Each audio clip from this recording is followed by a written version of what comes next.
Assalamualaikum warahmatullahi wabarakatuh. Bismillahirrahmanirrahim.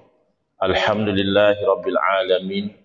Wa afdalus salati wa atammu taslimi ala sayyidina Muhammadin wa ala alihi wa sahbihi ajma'in. Rabbi shrah li sadri wa yassir li amri wahlul 'uqdatam min lisani yafqahu qawli. Subhanaka la ilma lana illa ma 'allamtana innaka antal alimul hakim.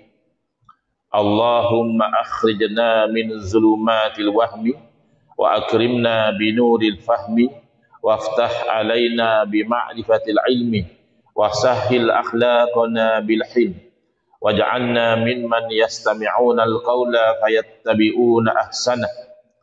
Allahumma ati nufusana taqwaha wa zakkiha anta khairu man zakkaha anta waliyuha wa maulaha. Allahumma arinal haqqa haqqan warzuqna ittiba'ah wa arinal batila batilan warzuqna ijtinabah. Allahumma anfa'na bima 'allamtana wa 'allimna ma yanfa'una wa zidna ilman wa huda, amma ba'd. Alhamdulillah, muslimin, muslimat, hadirin hadirat yang saya hormati. Moga-moga kita semua dirahmati dan diberkati oleh Allah Subhanahu wa taala. Dan moga-moga kita semua dikurniakan oleh Allah Subhanahu wa taala kefahaman yang baik dalam urusan agama sesuai dengan sabda junjungan Nabi kita Nabi Muhammad sallallahu alaihi wasallam, man yuridillahu bihi khairan yufaqihu fid din. Barang siapa yang Allah nakkan dengan dia kebaikan, nescaya Allah beri dia faham dalam urusan agama. Dan moga-moga kita semua dikurniakan oleh Allah Subhanahu wa taala akhlak yang mulia sesuai dengan sabda Nabi sallallahu alaihi wasallam, innama bu'istu liutammima makarimal akhlak. Hanya saja saya dibangkitkan demi untuk menyempurnakan kemuliaan akhlak. Alhamdulillah, pagi ini insya-Allah kita akan menyambung pengajian kuliah subuh bulanan hari Sabtu yang kedua anjuran Masjid Muaz bin Jabal, Taman Setiawangsa, menggunakan kitab Kekeliruan Umat. Inilah jawapannya susunan Al-Fadil Ustaz Mahathir bin Haji Jul hafizahullah ta'ala wa nafa'ana bihi wa bi'ulumihi fid daraini amin. Sebelum saya pergi kepada isi kuliah, untuk makluman ataupun iklan kepada tuan-puan yang berkelapangan, dijemput hadir ke Perhimpunan Perpaduan Ummah di Masjid Tuanku Mizan Zainal Abidin, Masjid Besi Putrajaya pada hari ini. Mungkin program bermula 8.30 atau 9 pagi hingga tengah hari. InsyaAllah akan dihadiri oleh para mufti dan juga akan ada ucapan khas daripada Al-Fadhil Ustaz Wadi Anwar dan beberapa tokoh yang lain. Antaranya adalah untuk memberi sokongan penuh kepada RUU, Orang Undang-Undang Mufti Wilayah-Wilayah Persekutuan, yang antara lain mensyaratkan bahawa seseorang yang layak dilantik sebagai mufti wilayah persekutuan, tidak membabitkan negeri lain, Pahang, Johor, Perlis dan sebagainya, tak ada kena-mengena lah. Ini hanya untuk wilayah-wilayah persekutuan Kuala Lumpur, Putrajaya dan juga Labuan. Hendaklah seorang yang selain daripada mempunyai ilmu kepakaran dalam hukum hakam, warga negara Malaysia, hendaklah seorang yang ahli sunnah wal jamaah. Dan ditakrifkan ahli sunnah wal jamaah dari segi akidah itu bersumberkan mazhab Asy'ari dan Maturidi. Dari segi fiqhnya bermazhab Syafi'i dengan meraihkan 3 mazhab fiqh yang lain.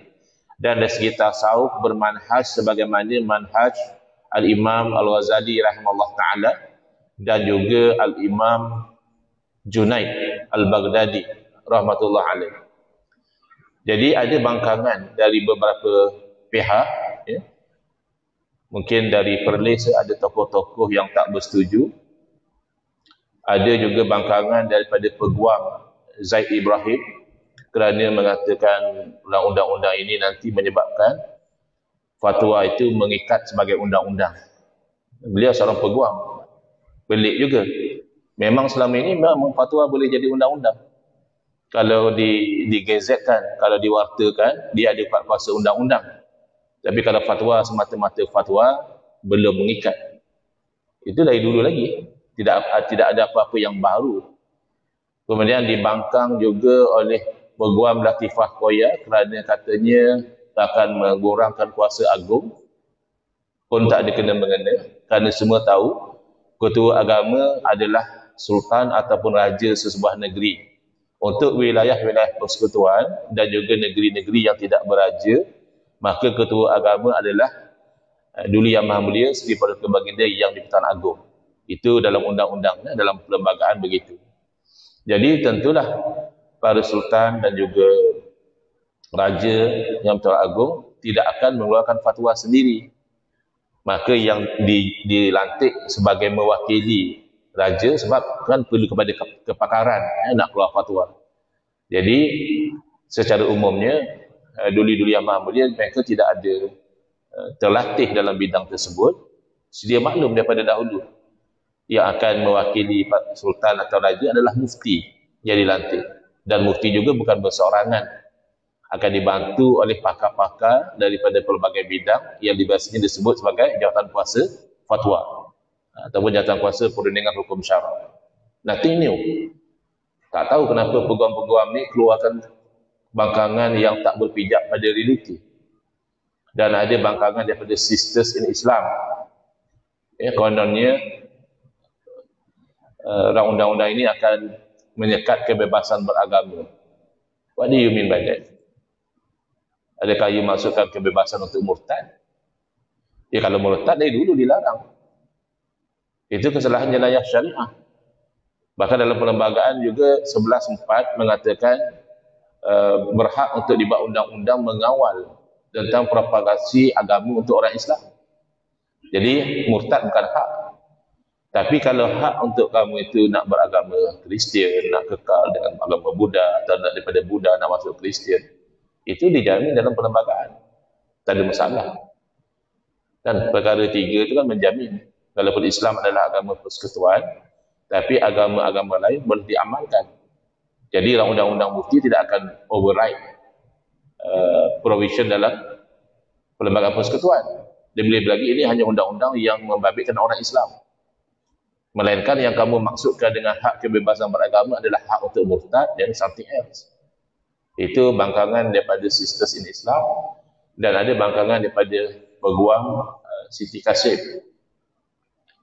Jadi mufti boleh katakan semua sokong kecuali satu orang.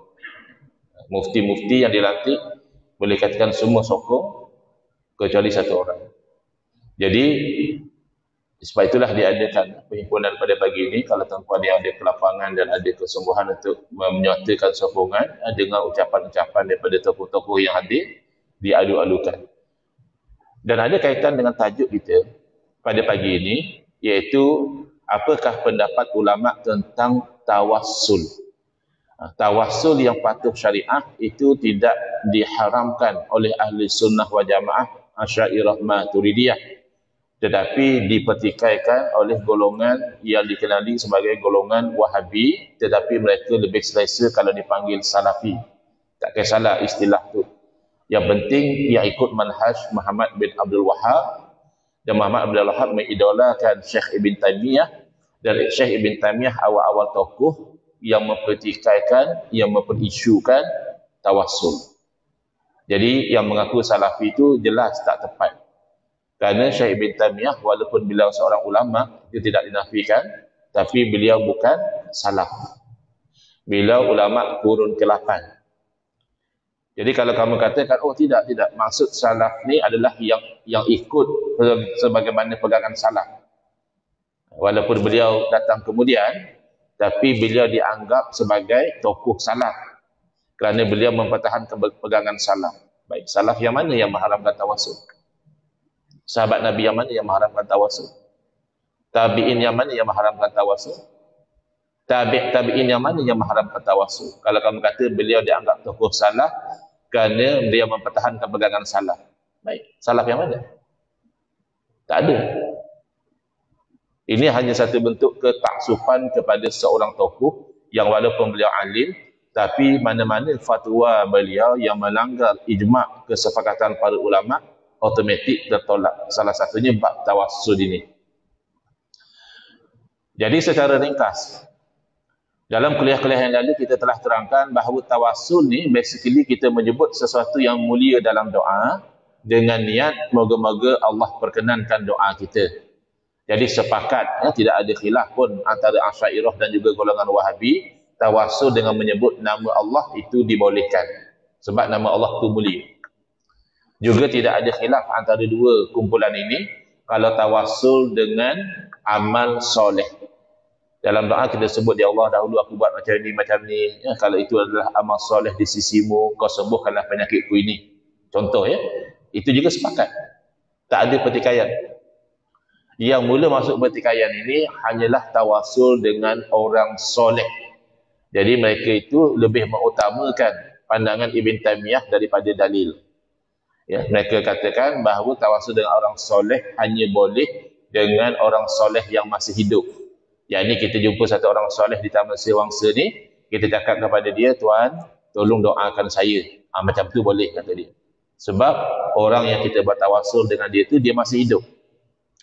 Adapun kalau kita tawassul dengan orang soleh yang telah meninggal dunia, itu ada khilaf, kata mereka.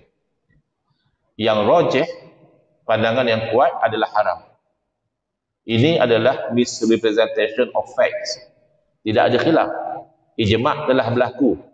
Fatwa Ibn Taymiyah datang setelah ada ijma'. Itu tidak dipanggil khilaf. Itu dipanggil kharqul ijma'. Melanggar ijma'. Dan melanggar ijma' itu terlarang dan terhalang. Ya, satu. Yang kedua, ia bercanggah dengan dalil. Apabila Nabi SAW mengajarkan doa tawassul kepada satu orang buta yang ingin sembuh dari kebutaan, asalnya dia minta Nabi SAW doakan. Nabi kata, kalau kamu nak, boleh. Kalau kamu sabar, lebih baik. Sebab itu kan takdir Allah, kamu buta. Tiba-tiba kamu sabar. Itu lebih baik. Lalu orang buta itu kata, dia nak sembuh sebab susah. Dia tak ada orang yang nak bawa dia ke sana kemari, jadi dia susah buta. Lalu Nabi SAW tidak mendoakan. Tapi Nabi ajar sesuatu yang boleh dibuat oleh umat sendiri. Apa dia? Nabi suruh berwudu dan solat 2 rakaat. Ini salah satu dalil solat hajat. Ada hajat, ambil wuduk, solat. Kemudian berdoa lah. Mohon kepada Allah Ta'ala. Dan doa yang diajar oleh Nabi SAW, kedua-duanya. Doa biasa pun dia, doa tawassul pun Nabi ajar. Nabi ajar orang itu berdoa, Allahumma inni as'aluka. Ya Allah, aku memohon kepadamu. Itu doa biasa. Tak ada tawassul. Kadang-kadang orang dia kata, apa susah-susah tawassul? Kalau doa tak tawassul kan boleh? Ya boleh. Tak ada orang kata tak boleh. Yang kita nak terangkan ni, kamu mengharamkan tawassul tu tak ada dalil. Bahkan bercanggah dengan dalil. Bahkan bercanggah dengan kefahaman salaf. Lalu Nabi sebut lagi, wa atawajjahu ilaika binabiyyika Muhammadin Nabi Rahmah. Dan aku bertawajuh menghadap kepadamu dengan nabimu, Nabi Muhammad. Itu namanya tawassul. Sebut Nabi dalam doa. Kemudian Nabi ajar lagi, ya Muhammad inni atawajjahu bika ila rabbi fi hajati. Seru makhluk ni kalau mereka kata syirik terus. Kalau syirik kenapa Nabi ajar? Sebab masih hidup lagi. Itu nanti akan cerita tentang istighatsah. Wahai Muhammad, saya itu bertawajuh menghadap kepada Tuhan saya denganmu. Pada hajat ini moga-moga diperkenankan. Kalau haram, kenapa Nabi ajar? Itu sebab Nabi masih hidup. Maka boleh. Mana dalil? Adakah dalam apa yang Nabi SAW ajar tu Nabi pesan, doa macam ini hanya boleh dibaca masa saya masih hidup. Nanti akan datang kalau saya telah wafat, tu doa macam ni sudah jadi haram. Adakah Nabi SAW cakap macam itu? Tidak ada. Maka ini takawul. Ini memandai-mandai menambah sesuatu yang tidak disebut oleh Nabi SAW. Padahal kita sepakat Salah satu sifat yang wajib bagi seorang Rasul adalah tabligh, menyampaikan. Kamu dakwa tawasul itu haram. Nabi ajar tawasul. Kamu kata tawasul orang mati haram. Kenapa Nabi tak sebut? Seolah-olah Nabi SAW menyembunyikan hukum. Bahkan itu dalam kaedah dipanggil as-sukutu fi mahallil bayan. Diam pada tempat yang sepatutnya Nabi kena terang. Supaya orang faham tawasul ni hanya boleh masa hidup. Tapi tak ada. Lebih daripada itu, kamu kata kamu salafi, ya, ikut salaf, ya, marah kalau orang kata wahabi, kamu tak berkenan. Kamu suka kalau orang panggil kamu salafi, fine. Salafi mana ikut salaf, bagus. Tapi pastikan kamu betul-betul ikut salaf. Kamu kata haram tawasul selepas kematian. Tapi doa tadi diajar oleh sahabat Nabi bernama Utsman bin Hunayf radhiyallahu anhu kepada seorang lelaki untuk dibaca di zaman Sayyidina Utsman bin Affan radhiyallahu taala anhu menjadi khalifah. Berarti lama selepas Nabi wafat, sahabat faham boleh doa. Kenapa? Karena tawassul ni asas dia sebut sesuatu yang mulia dalam doa. Adakah Nabi SAW baginda hanya mulia ketika baginda hidup? Lalu dengan kewafatan terbatal kemuliaan baginda? Tak ada orang cakap macam itu. Semua orang Islam tahu Nabi SAW mulia ketika baginda hidup dan baginda kekal mulia selepas kewafatan. Tak ada alasan, langsung. Boleh cek dalam kitab Ibn Taymiyah. Apa dalil? Apa ayat Quran yang Ibn Taymiyah bawa? Apa hadis Nabi yang Ibn Taymiyah bawa untuk mengharamkan tawassul? Tak ada. Yang ada, bila mendakwa, ini saddan li zari'ah. Ini sebagai preventive measure. Bimbang kalau dibenarkan tawassul dengan orang yang telah meninggal dunia, nanti orang jadi syirik. Ini kan bukan cara kita menjalankan saddu zari'ah. Memang ada dalam Islam tu konsep menyekat jalan. Sesuatu tu asalnya harus, tapi kemungkinan besar membawa kepada yang haram, maka dilarang. Ya? Seperti contohnya menjual senjata. Ini undang-undang syarak semata-mata lah, ya. Undang-undang Malaysia mungkin ada peraturan, nak jual senjata macam ni. Tapi dari segi undang-undang syariat semata-mata, pemilik senjata boleh jual kepada siapa yang berminat. Willing buyer, willing seller. Tetapi dalam keadaan berlaku fitnah, dua kumpulan umat Islam saling berperang satu sama lain, berbunuh-bunuhan, maka ketika itu menjual senjata kepada puak-puak yang bertelagah itu haram. Kerana kemungkinan besar akan digunakan untuk membunuh sesama Islam. Itu preventive measure. Tapi apa kena mengenai doa tawasul dengan syirik? Adakah orang sebut nama Nabi menganggap Nabi Tuhan? Adakah orang yang menyebut nama wali menganggap wali itu Tuhan? Itu kan syirik. Tak ada.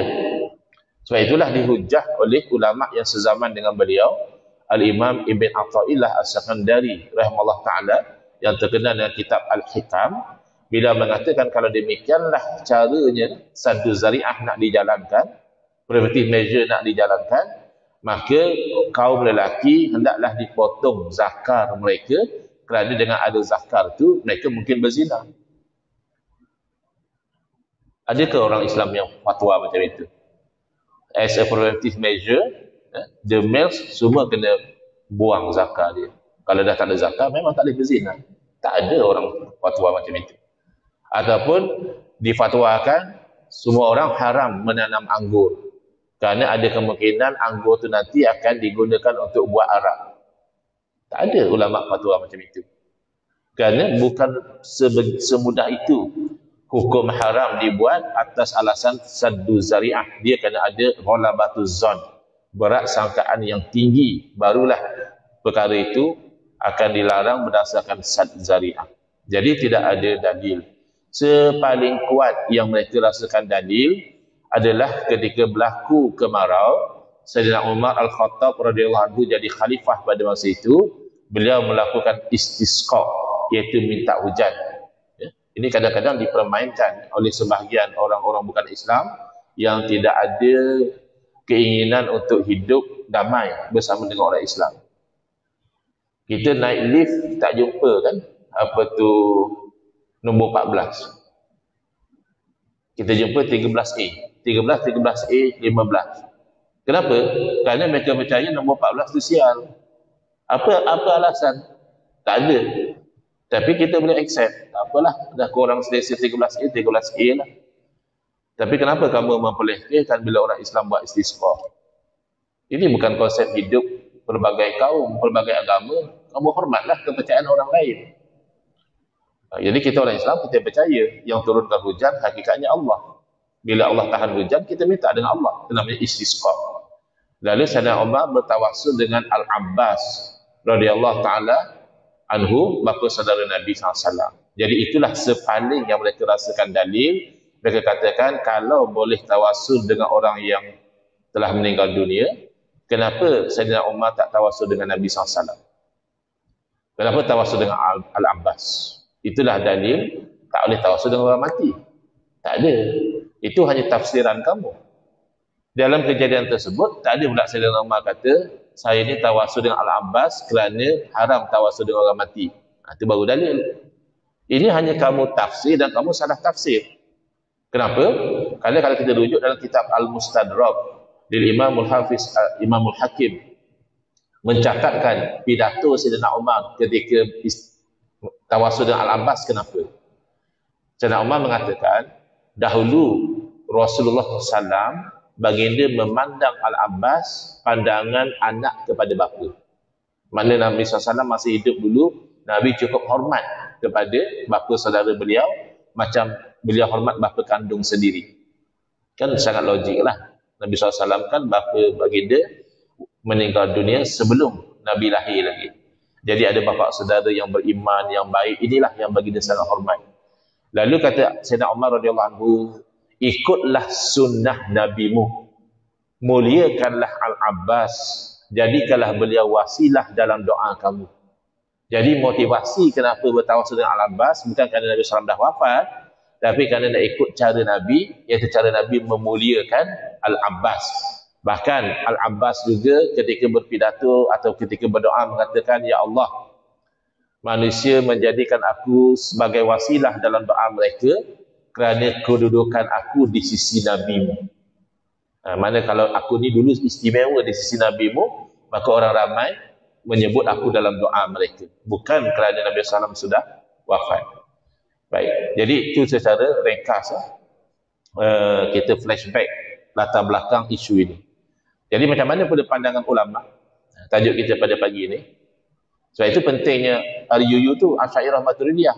Tak adalah amalan-amalan umat Islam ni syirik, ini bid'ah sewenang-wenangnya. Dia ada parameter ilmiah dia. Bukan sewenang-wenangnya kita hukum orang tu ahli bid'ah sesat. Bukan semudah-mudah kita menghukumkan orang itu kafir, musyrik. Ini nampak orang doa tepi kubur, terus kita kata dia kuburiyun, penyembah kubur. Apa dia anggap orang dalam kubur itu Tuhan. Kita orang tu masa dia hidup, dia hebat, dia berceramah, orang menangis, orang bertaubat pun kita tak sembah dia. Kita hanya muliakan dia. Apa selepas dia meninggal dunia, dia jadi mayat, kita nak sembah dia. Nabi SAW ketika bagi dia masih hidup, tak ada yang orang Islam yang sembah Nabi. Apa setelah Nabi wafat, dikuburkan, dikebumikan, maka orang Islam nak jadikan Nabi Tuhan? Dan tidak. Ini su'uzan, ini buruk sangka. Baik. Jawapan, Al-Alama Al-Habib Abdul Rahman Ba'alawi, ulama besar mazhab Syafi'i rahimahullah ta'ala yang terkenal dan mufti Hadramaut Yaman pada zamannya, dalam kitab beliau yang masyhur iaitu Bughyatul Mustarsyidin, mengatakan at-tawassulu bil anbiya'i wal awliya'i fi hayatihim wa ba'da wafatihim mubahun syar'an. Ada juhala-juhala yang tak faham agama, tak faham usul fiqh, yang tak faham apa tu usul tafsir dan sebagainya, menyangkakan, kata dia, bawa satu dalil daripada ayat Quran yang membenarkan istighasah dengan orang yang telah meninggal dunia. Dalil bukan hanya ayat Quran, hadis Nabi juga dalil, ijma' ulama juga dalil, qiyas yang sahih juga dalil. Dan bahkan untuk bawa dalil adalah kalau kamu mendakwa sesuatu yang bercanggah dengan asal. Sekarang ini yang asal adalah kita setuju boleh tawassul dengan orang soleh. Itu asalnya. Kamu mendakwa hanya orang soleh yang masih hidup. Kamu yang kena bawa dalil sebenarnya. Kenapa kamu mengeluarkan orang soleh yang telah meninggal dunia? Tapi di sisi ulama tidak demikian. Tawassul dengan para nabi dan para wali fi hayatihim wa ba'da wafatihim mubahun syar'an. Sama ada ketika mereka masih hidup atau selepas kematian mereka, satu perkara yang dibenarkan secara syarak. Kenapa? Kama waradat bihi sunnatus sahihatu. Sebagaimana yang telah warid dalam sunnah, itu hadis-hadis yang sahih. Naam, yang bagi tambihul awam ala afazin tasduru minhum tadullu ala al-qadhi fi tauhidihim. Ya, hendaklah kita itu memberi amaran kepada masyarakat awam kalau keluar daripada mulut mereka tu lafaz-lafaz yang menunjukkan cacat pada tauhid. Itu kita nak hati-hati yang kes GISB ya. GISBH. Sebab kita bimbang ya, tawassul yang keluar pada mulut mereka itu sudah sampai ke tahap seolah-olah Ustaz Asari itulah yang beri secara hakikat. Tak boleh. Tawassul ni hanya sebut sesuatu yang mulia. Itu satu dah masalah. Asari mulia kat mana tu? Nabi pasti bukan. Wali ke kalau berbohong? Bohongnya di mana? Bohongnya dia mendakwa dia pemuda Bani Tamim. Padahal dia bukan Bani Tamim. Bila Bani Jawi, orang Jawa, Boyan, tak ada masalah Boyan, tapi kamu mengaku pemuda Bani Tamim itu bohong. Kemudian kamu bukan pemuda. Selepas Al-Alqam diharamkan tahun 1994, ada kawan saya sama-sama buat law di UIA, tapi masa tu dia pengikut tegak Al-Alqam lah. Hopefully sekarang dah okey kot, nampak macam okey dah jadi peguam apa semua. Tapi masa tu dia masih pengikut tegak. Asari dah mengaku dalam TV semua, dia tak boleh terima. Dan dia kata sebenarnya Asari tak salah pun. Bukan dia mengaku dia pemuda Bani Tamim, dia hanya mengharap-harap saja.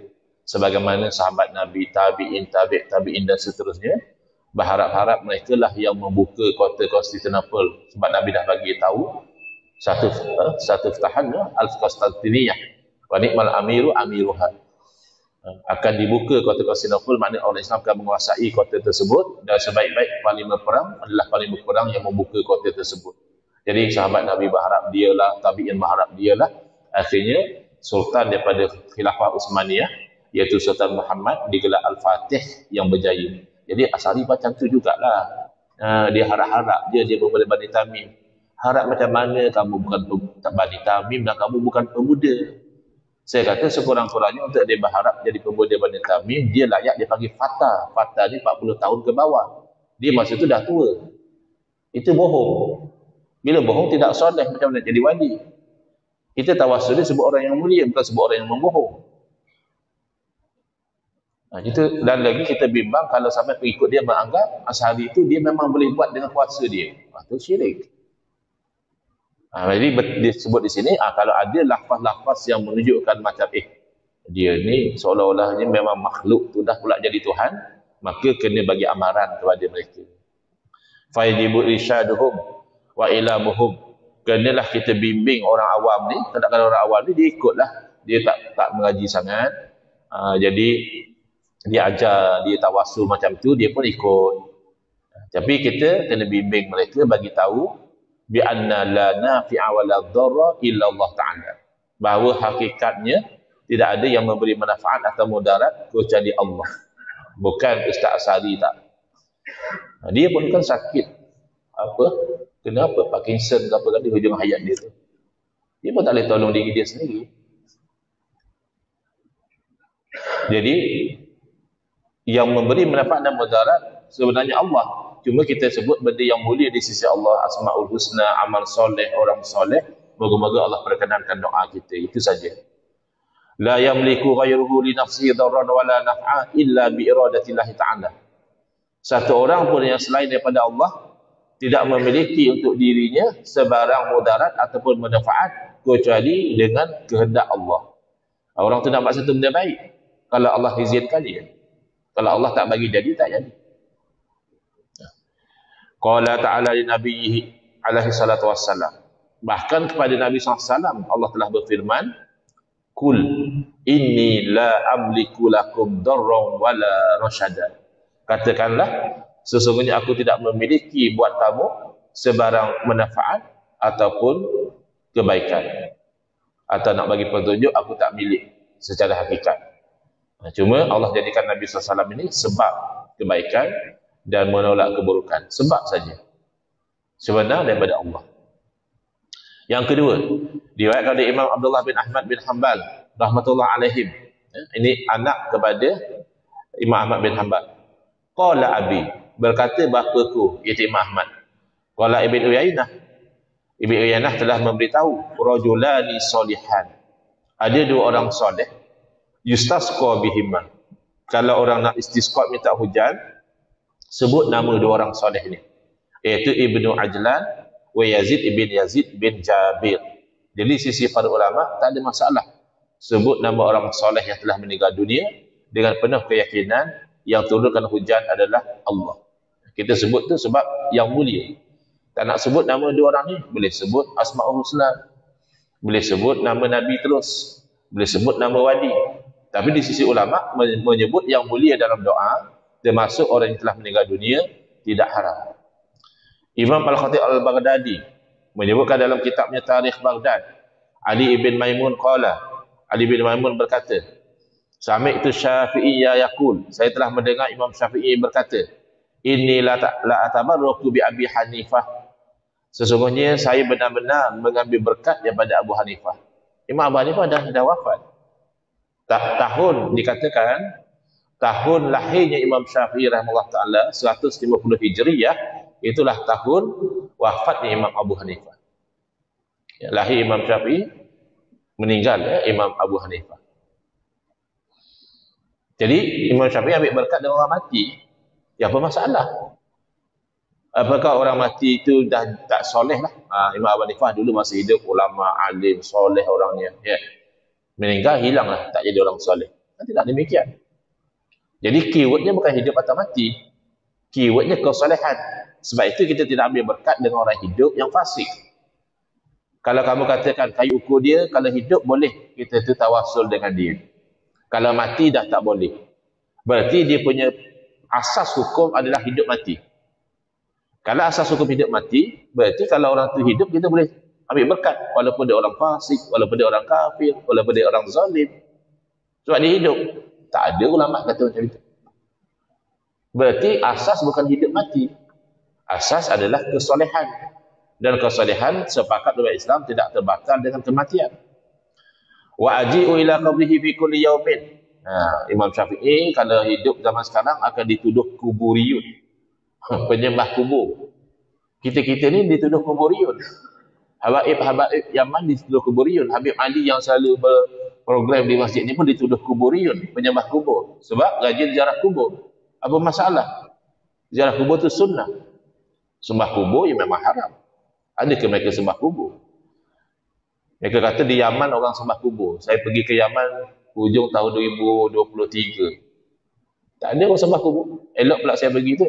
Esoknya tu Jumaat. Jumaat ni memang ramai lah pergi ziarah kubur. Duduk tepi kubur, baca doa, baca ayat Quran. Tak ada orang sembah kubur. Ini fitnah. Ya. Jadi aku pergi ke kuburan Abu Hanifah pada setiap hari, yakni zairan, pergi ziarah kubur. Fa idza aradat li hajatun, maka apabila aku tu ada sesuatu hajat, salaitu rakaataini, aku salat 2 rakaat di rumah lah. Lepas salat 2 rakaat, waji'tu ila qabrihi, aku pergi ziarah ke makam Imam Abu Hanifah. Wa sa'alullah ta'ala al-hajata indahu, dan aku berdoa kepada Allah Ta'ala supaya memperkenankan hajat aku di sisi kubur Abu Hanifah. Famata bidu'ani hatta tuqda. Tak lama lepas itu Allah perkenankan doaku. Jadi sebenarnya doa tak semestinya di tepi makam Imam Abu Hanifah. Lepas Imam Syafi'i sembahyang 2 rakaat dekat rumah pun boleh doa. Tak ada masalah.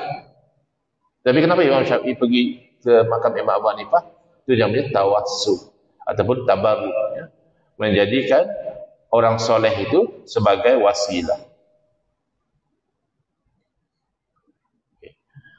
Next, tawassul yang dibolehkan. Apa dia?